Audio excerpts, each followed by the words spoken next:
Jai Shri Krishna. Today is Tuesday and June 2nd, 2026. So, Jupiter has entered Cancer. I remember last time Jupiter entered Cancer around 2014, July or so. So, we're talking exactly after 12 years. Yeah. But at that time, Jupiter, when entered Cancer 12 years ago, in 2014, Saturn was in Libra, but not in Swati Nakshatra. If I remember right, it was in Visakha Nakshatra, right? Okay. Now Saturn is in Pisces, yeah, in Revati Nakshatra. So today we are going to, because Jupiter is a planet associated with Dharma, so I'm going to publish a video today on Sanatana Dharma, okay? And this is going to be the third part of the Sanatana Dharma video. I've already published two parts, part one and part two. So please do watch that before you come to part three, okay? All right. So before we start, again, Om Brihaspatiye Namaha. Jupiter entering Cancer is a very auspicious position and exaltation after 12 years. Vrshabhatvajaya Vitmake Karinikastaya Dhimaki Danno Guru Prachodayad.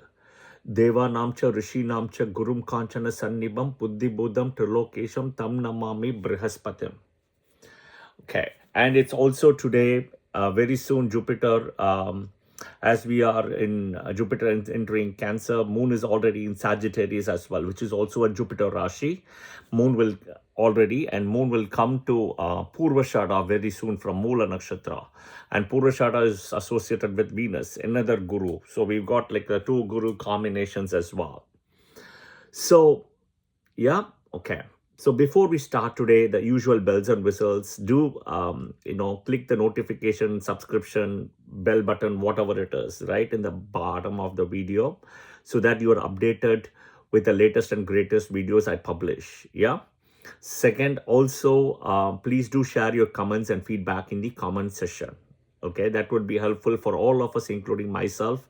Third, I do teach free sessions in Clubhouse on Vedic astrology weekly, Wednesday, 7:20 p.m. live, Central Time, US.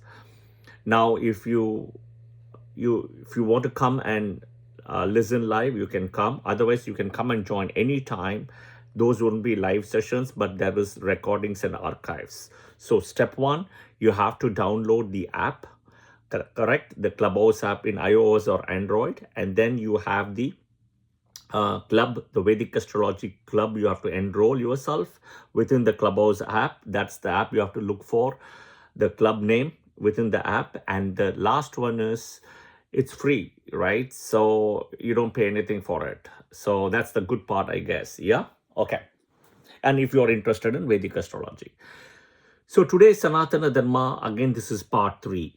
Do watch the part one and part two before you come here. This is the eternal truth of Hinduism. Okay.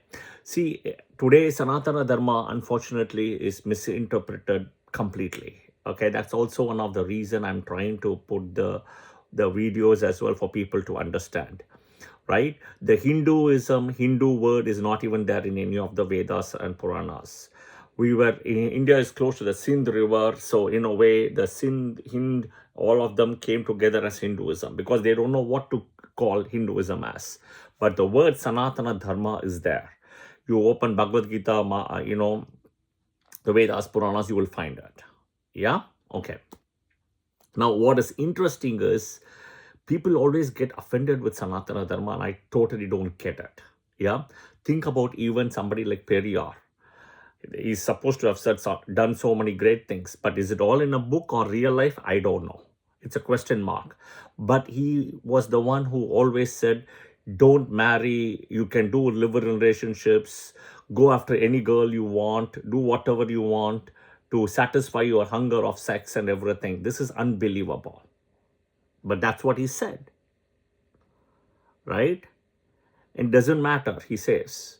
And he says, don't go to temples, destroy temples. Who goes to temples are bad people. Who prays to gods and idols are bad people. That is all wrong.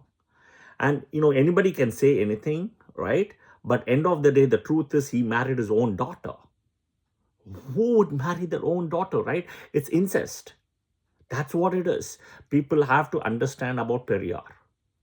I'm so sorry about it. People don't know ignorance is bliss. That's it.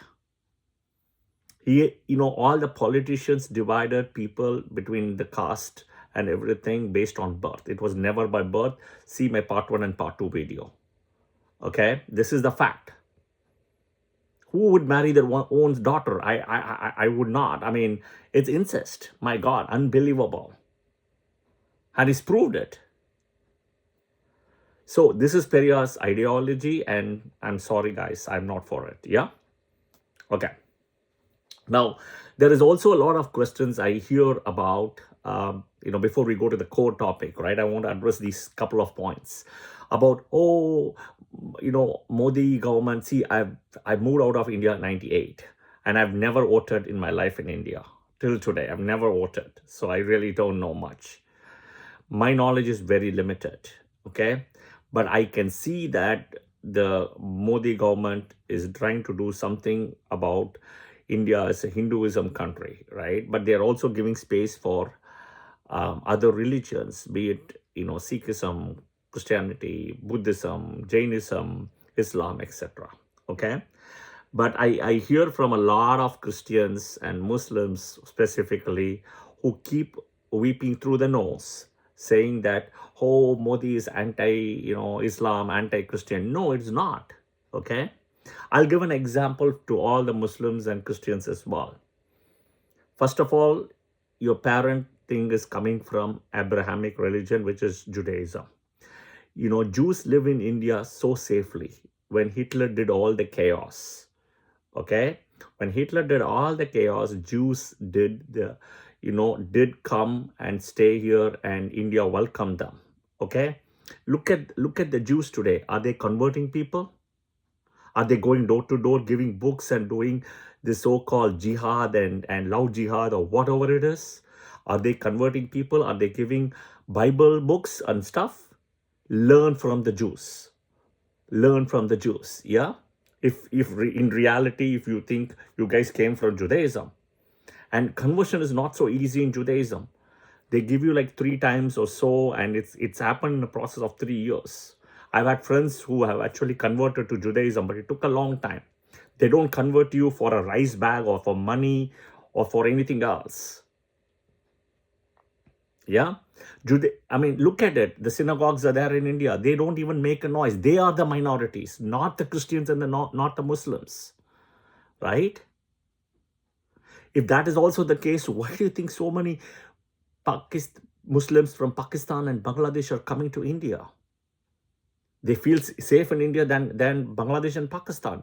Look at what is happening in West Bengal now. So many people are going back, right? The Muslims are going back to Bangladesh. That's what is happening. Yeah? So food for thought, people have to understand this. Hinduism doesn't have a problem to accommodate one more god, 2 more gods. But please understand, as Abrahamic religion minus Judaism, Islam and Christianity, there is no coexistence. They want to kill Hinduism. They want to convert the people. Right? Convert in your church and in your mosque, not outside on the road and other people's house and communities. Okay? Because you cannot coexist. This is the reality. Okay, let's accept it, guys. And I think Hindus also should be aware a little bit more. Being liberal. That is also the problem today, what I have understood. Yeah? Okay. Third one is karma. Karma is a very important thing. See, Hitler stole the swastika from India, right? He used it as a symbol in the party, the Nazi party and everything. So I mentioned in one of my earlier videos as well. And India was not even involved in the Second World War. But UK came and made India as a colony, right? And made India like a slave country for them. But what happened? You come and do something wrong, when Hitler went after you, the entire Europe, including UK. UK got bankrupt, even though they won the war. And you have to understand, it is because of Hitler. I'm not in support of Hitler, okay? I'm not in support. What he did is all wrong. But because of Hitler only, India got independence. This Indians need to understand this. And the war is fought in Europe, the Second World War. But India got independence here without doing anything for the Second World War because the mother country UK itself is burning with fire and famine and no money and bankrupt. Where will they control the colonies? They've already looted enough. Okay, so this was the reason for India independence, not anything else. If not for Hitler, we would not have got independent. Yeah, I'm not trying to say about thanking Hitler or anything, but I'm also telling this is the fact. But this is also karma. You do somewhere wrong, you will get penalized there. This is karma. Okay, even though UK, France, right, emerged victorious, they got bankrupt. Germany and Italy bankrupt along with Japan, the allies, right? I mean, the Axis powers rather, sorry, the Axis powers bankrupted the allies. UK, France, all of them, Hungary, everybody got bankrupt. Denmark, all of them got bankrupt. Okay, so we'll come back now to the actual core Sanatana Dharma principles, but I do wanted to share this at the start. See, if you read Vishnu Purana, okay, Vishnu Purana says Bharat as India, right, which is the Karma Bhumi. And it kind of also touches that why avatars, are really born in India, the Dasa avatars and everything. It's the land of the gods, okay? It speaks about two parts. One is called a Karma Bhumi, another is called a Bhoga Bhumi. And it also talks about different yugas, right?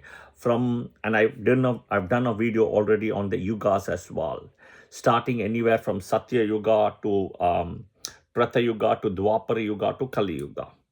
Yeah. And sorry. Okay. And then, so we are in Kali Yuga and it's a Bhoga Bhumi in a way. Okay. Look at the amount of Indian population, right? One of the biggest in the world. It all started with Brahma using Akshaya Tritiya energy. And if you see, as you meet so many people, see the touch points of India, right? In terms of karma, where you are born as well, right? How many people you interact, you meet, right? You do get a little bit of that sense in China, but not the same as India, right? And India itself is a cosmic junction, right? It's where the three key realms or the cosmic points, which is the earth, the Prithvi, the Bhumi, which is the physical plane. The second is the Antariksha, which is the atmosphere plane, the air plane, right? The air energy. Third one is Dyoloka, which is the celestial energy, celestial realm. Okay, think about a helipad, right? Think about a helipad needed for a chopper or a helicopter landing. Think about it. Similarly, avatars in a way require certain grounded energy, right? It's like a magnetic field, energetic field to manifest, and India is the location. That is the whole point. Okay. Now, if you read books, including Surya Siddhanta, Pancha Siddhantika, right? It is one of the world's oldest, astronomical text, which is still there today. Okay. It speaks about celestial alignments within India. And it's amazing. Surya Siddhanta is so complicated. Astronomical calculations are there, and its ability to calculate minute details, including eclipses, when there was no telescopes, okay, solstices, planetary transitions, Rahu, Ketu, etc., right, than a modern software today, right? Look at Varahamihira's, all the calculations, the Brihad Jataka, Jataka Parijata, etc. Varahamihira is unbelievable. That's a mathematician as well, right? And if you read, it says that in the previous yuga, which is the Dwapara Yuga, Lord Krishna was born, right? It aligned with Pushya Paksha, right? Now we are using Chitra Paksha. That's the Ayanamsha what we are using today, okay? Look at even Sanskrit if you want to understand a little bit about Sanskrit, okay? Sanskrit is more than a language, okay? Sanskrit is unbelievable. It uses your highest amount of brain cells in your brain, over 90%. No other language even uses over 90% of your brain cells. That is Sanskrit. It's more like a sonic technology. It's got like 108 syllables, the 54 male, 54 female thing. And they're all connected with vibrational frequencies, okay, which need to create and sustain energy from the universe. The shlokas, think about the Sanskrit shlokas, the syllabus, right? They have some energy which is associated with interdimensional travel, okay? Mantra activation, right? And spiritual transformation for the avatars. Sanskrit, it's been proven today, and if you want, I can give you a link as well. Okay, I can add a link as well to the video. It is proven by Western people as well. Even in Westerners, Europeans have agreed to it that Sanskrit gave birth to all the major European languages. Yeah, and left footprints in the African places as well, the African dialects, etc. Kind of, to summarize, it's the DNA or the linguistic DNA of the world. Okay, that is Sanskrit. Sanskrit is so powerful language, and it's connected with strongly with Sanatana Dharma. Think about Himalayas, right? The Kailash mountain. It is not as big as the Everest, but you cannot climb Kailash. There's one person who tried to do it, Milrepa, right? He's already warned people. Okay. Then you have Mount Everest. You have Kashi. You have Rameshwaram, right? From Kashmir to Kanyakumari. Think about it. How so many people from the West have come and aligned on spirituality, occult science, and understood the vibrations. It's all about vibrations. It's all about energy. It's all about understanding the cosmic energy as well, just not energy, right? Kailash, in a way, is nothing but a cosmic place of satellite and antennas, right? Think about your mobile towers and antennas, right? Think about it. It sends and receives signals, very similar to that. Think about Ganga, which is a place which has got holy water, dignified water with special electromagnetic properties. Ganga. See the nakshatra videos, and I mentioned about Moon and Dhanishta people as well, for the power of Ganga for them. Okay? So our book states very clearly, Krishna says it, every time when adharma rises, right? Adharma, which is wrongness, right? Bad things. Dharma will come, restore the balance as an avatar in every yuga, right? We are now in Kali Yuga. Look at the invaders like Mughals, Britishers, Portuguese came. What happened to the Mughals people today? Gone. You don't find Mughals at all. For what? Why? Because, think about Aurangzeb and Babur. Where are the descendants of Aurangzeb, Babur, Humayun? Where are they? Qutbuddin Aibak. Where are they? Tippu Sultan. Where are they? Where are the descendants? Show me. You cannot find them. Right? Because they did bad. Their descendants cannot be traced today. Okay? Same thing, British and Portuguese will also see the same problems at some point of time, unfortunately, for what they have done. Even Portuguese, right? They came to India, but they could not change India. They could not. There is a very famous thing which floats around, the internet. They said that the missionaries, right, the church missionaries went to Africa with only, the Bible in the hand as a book. And the Africans, had the land at the time when they went. When the missionaries left, the Africans had the Bible and the missionaries had the land. This is the famous thing. This is the fact as well. Okay? Today, Naga sadhus, yogis, saints, temples still exist and will exist. Okay?